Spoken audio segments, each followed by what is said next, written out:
All right, y'all, this is Billy from Perma Pastures Farm, and as you can see, I'm not alone. I'm flanked to my right by my homestead honey, and to my left with William's homestead honey, or his what do they call them in Texas? Fiancé? Fiance, right? Okay, yeah, so anyway, that's gonna be a whole new chapter, and we're all excited about that. Okay, today, y'all, we are going to do something that honestly is one of the most consequential things you can have done these days. You hear us talk an awful lot about preparedness and how to get all that stuff. Well, folks, this is exactly what we're doing. We're putting it all together right here. This turkey red wheat berries that we got from Justin, we're gonna basically turn it into, well, it's already been turned into it. Look at that. That is wheat flour. And she's gonna make some pretty astonishing stuff and show Emily how to do it, all with what? Sourdough? Yeah, so she's gonna start from the starter, walk you all the way through it, and even make us something when it's all said and done.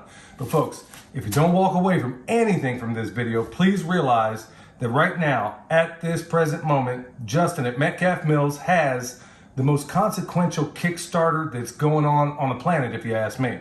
You can find it right up there. You can find that link. Please give as much as you can, where he is developing a way to make milling these wheat berries into this flour more accessible to homesteads and communities. Also take note that what Justin is coming up with is a stone mill. Some of the hardest stones you can find in the United States, and it's not gonna be a steel burr, not gonna be one of those steel burr mills that don't do everything you need done to make this stuff more bioavailable to your body.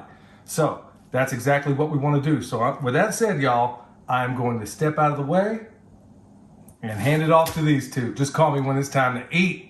We're gonna do two separate starters, one with just flour that you get from the store and one with the freshly ground starter.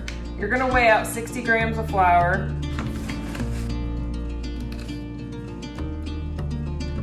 There we go. Okay, so we put 60 grams of flour in here. Now we're gonna put 60 grams of water in.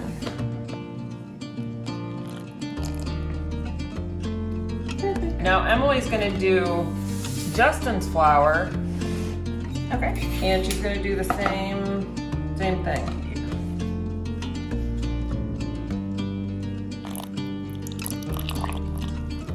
Now we're just gonna stir it up. We're gonna cover this with plastic wrap and check it in 24 hours and see what it looks like. See if there's any bubbles forming, see what the fermentation process looks like. Today is day 2 of our sourdough starters, and if you look in here, there's very little bubbles. There's actually no bubbles. So we're gonna let this one go another 24 hours and see what happens, and just check it tomorrow and see how it looks. And then our whole wheat starter also, there's like one bubble. So, well, there's a couple. But there's very little activity so far. So we're gonna let both of them go another 24 hours and check it and see what it looks like tomorrow. Today is day 3 of our sourdough starter. And yesterday, if you remember, we didn't do anything. We just let it ferment a little bit more.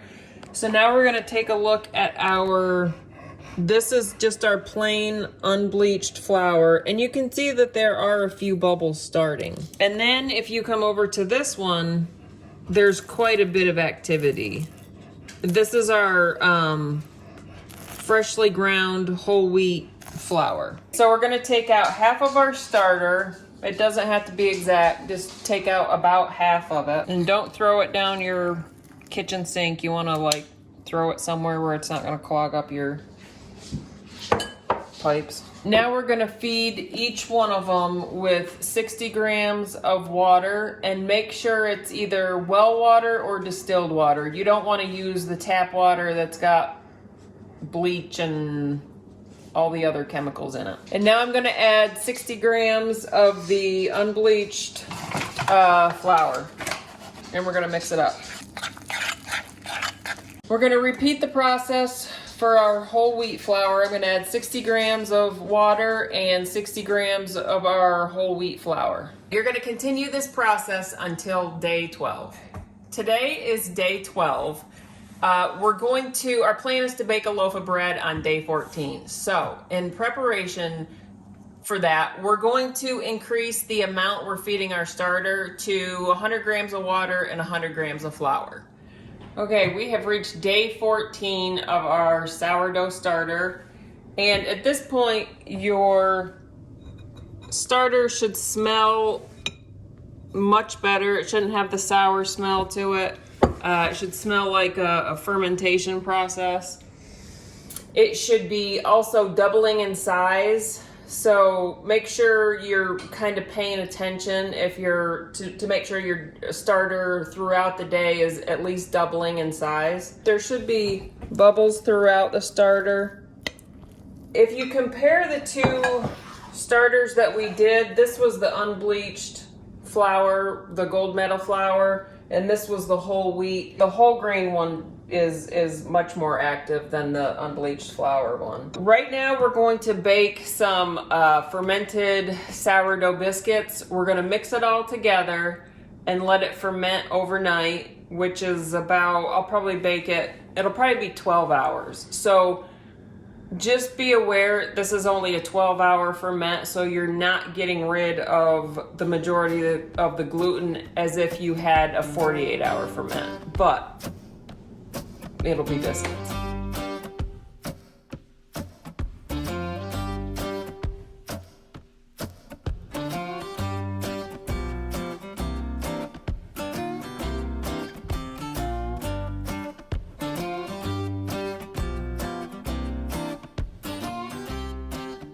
I said originally that it was going to be 12 hours until we made the biscuits. That's how long I was going to let them ferment, but it ended up being closer to 24 hours, which is fine. It's still good. So now we're going to finish it up and bake our biscuits. And one thing I need to say, these, I know traditionally you would not need biscuits.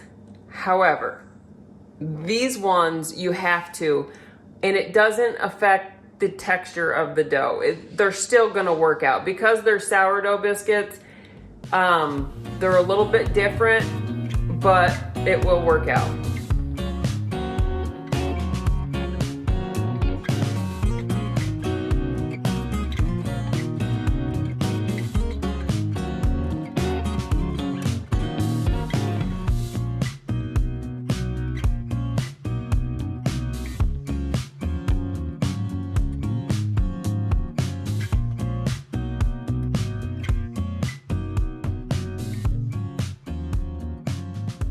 Truth is, it has that it has the sourdough flavor and everything. It's fantastic. Not like a traditional biscuit, but some bacon, egg, and cheese will set this bad boy off. And as you notice, look, I mean, this is the only time I'm involved in the video, so it gives credence to everything I said before about Michelle wanting everybody fat but her. But I gotta say, these things are fantastic. Isn't that right, honey? Yeah. So I'm the one eating this, but honestly, they really do have an awesome sourdough taste.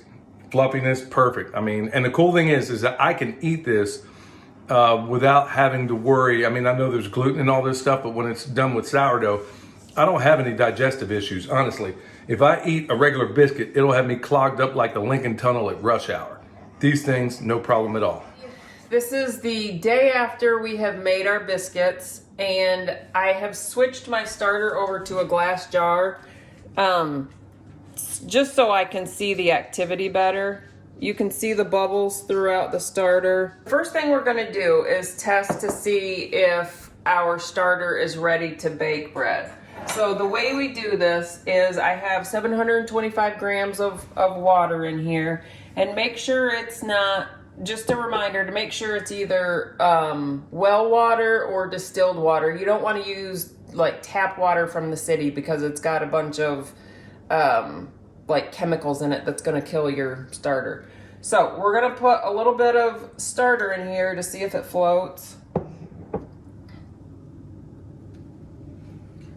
And it is, so that's telling us that we are ready to bake a loaf of bread. Now we're gonna stir up our bread dough. So I'm gonna take 150 grams of my starter. And another thing that I should tell you is last night I knew I was going to be baking bread, and I knew I was gonna need a little extra starter. So what I did was add, I think it was 150 grams of water and 150 grams of flour. It may have been 200 of each. But the point is that I added a little bit extra because I knew I needed quite a bit of starter to bake a loaf of bread. So then now I'm gonna add 200 grams of my whole wheat. This is the organic flour that we've gotten, that Justin's recently milled. So we're gonna add that, and 300 grams of all-purpose flour, and then we're gonna mix it up. So we're using a mix of the whole wheat flour and all-purpose flour, and you could use a 100% whole wheat flour. It's gonna give you a different texture of a loaf, so just keep that in mind. If you use 100% whole wheat, it's likely to be a little more dense. And that's why we're using a mix of the two, just because it'll give us a little bit better of a texture. Our flour is mixed in up until this point. Now I'm gonna add in the rest of my flour.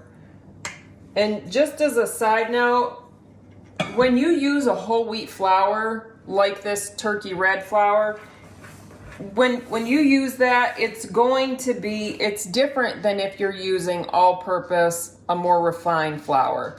Because it's a whole grain, it's darker, there's more texture to it. So just keep that in mind. If you're choosing to use a whole wheat flour, it'll taste fantastic.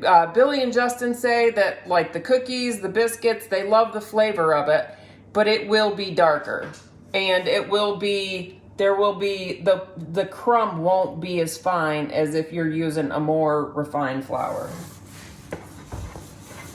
We've got our dough all mixed up, and we're gonna cover it and let it rest for 30 minutes. After that, we're gonna come back and add our salt and a little more water, mix it up, and let it rest for another 30 minutes. One thing I need to cover, you need to don't start your sourdough bread at night, because you're gonna have to come back initially every 30 minutes and add the salt, and then you're gonna have to do a series of folding. So you need to make sure you schedule it early in the day so you can do this stuff, so you have time to do it. And also, this is a 48-hour sourdough, and the reason for that, there are shorter sourdough recipes, but I use a 48-hour one because 97% of the gluten is fermented and processed and eliminated in 48 hours. If it's a shorter time, you don't get rid of as much of that gluten. So that's why I use that. So it takes 2 days to bake this loaf of bread. Most of the time it's just sitting in the refrigerator, but it is a 48-hour loaf.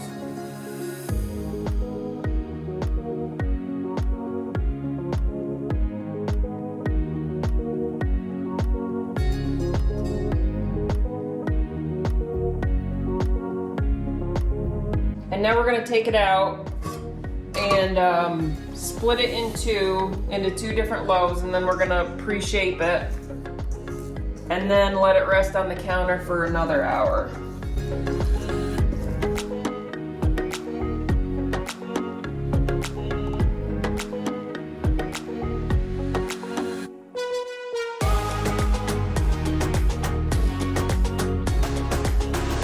Okay, we have let our loaves rise on the counter for an hour. Now we're going to put them in our, whatever this is called.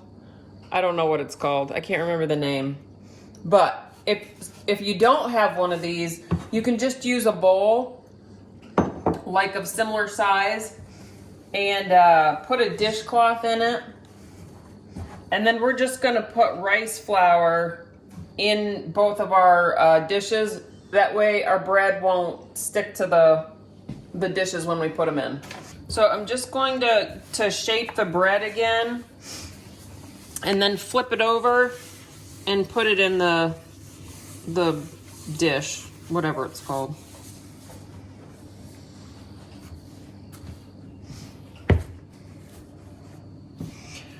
Okay, now we're gonna let these rest another hour. Our bread has sat on the kitchen counter for an hour. So I've wrapped them up in kitchen towels, and we're gonna put them in the refrigerator for 12 hours. Our bread's been in the refrigerator for 12 hours, and now we're going to wrap it in plastic and put it back in the refrigerator for another 24 to, I think you could do it up to 36 hours. And the reason we have such a long ferment is because that's how long it takes for the fermentation process to neutralize the gluten. So if you're not worried about that, then you could take it out. You don't have to wait the full 24 hours. If that is a concern and you want it fully broken down, then I would leave it in for the full 24 to 36 hours. So we just wrap them in just clean grocery bags, just so it's not absorbing any odors from your refrigerator, and we're gonna put it back in for 24 hours.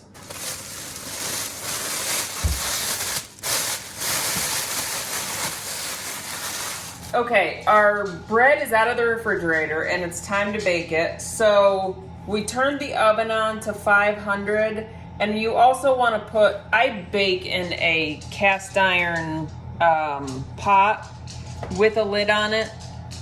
So you want to, when you turn your oven on to 500, you want to put your Dutch oven in the oven and let it warm up with it. And you're gonna leave it on for probably about an hour. You want it to get nice and hot. So we've got our oven on, it's up to temperature. Now we're just gonna flip our bread out of the little container and score it. And I don't do anything fancy, I just score it and hurry up and get it in the oven. Okay, so now we're gonna put our lid on and put it in the oven and bake it for 20 minutes with the lid on. Then you're gonna take the lid off and bake it for another 20 minutes.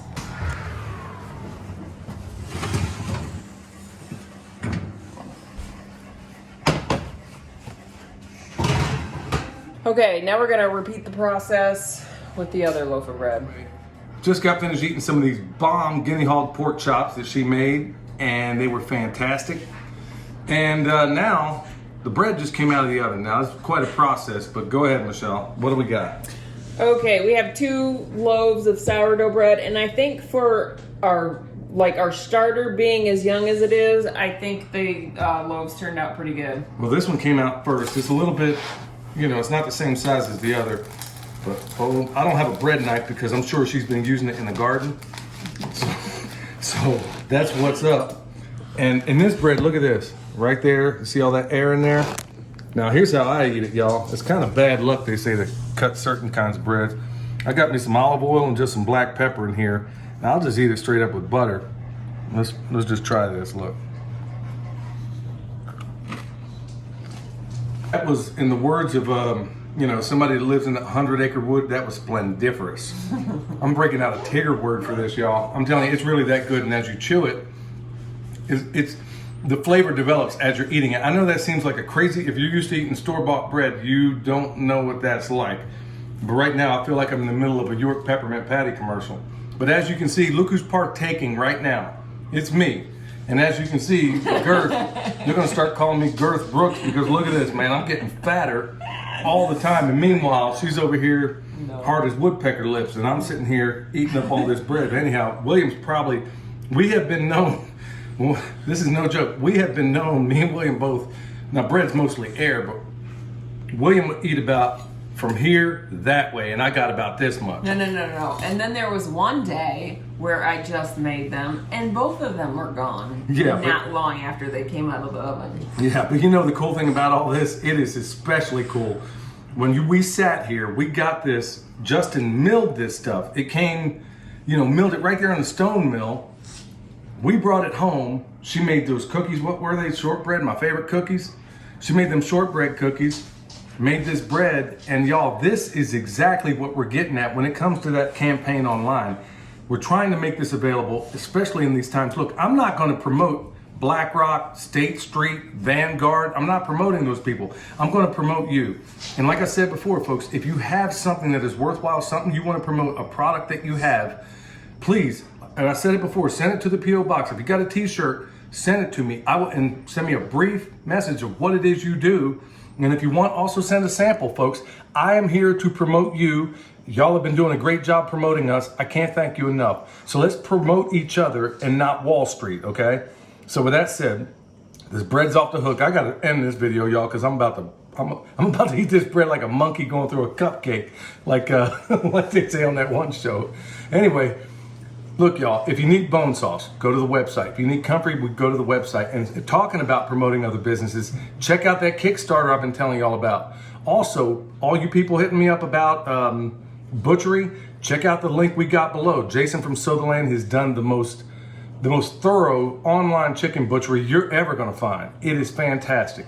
Also, EMP Shield, we got that too. Look, y'all, I am going to promote the small people. If you're not noticing, if you're not seeing a pattern here, please let me know. Everybody that wants to, either send me an email, what it is you do, and I will somehow, some way through these videos, promote you.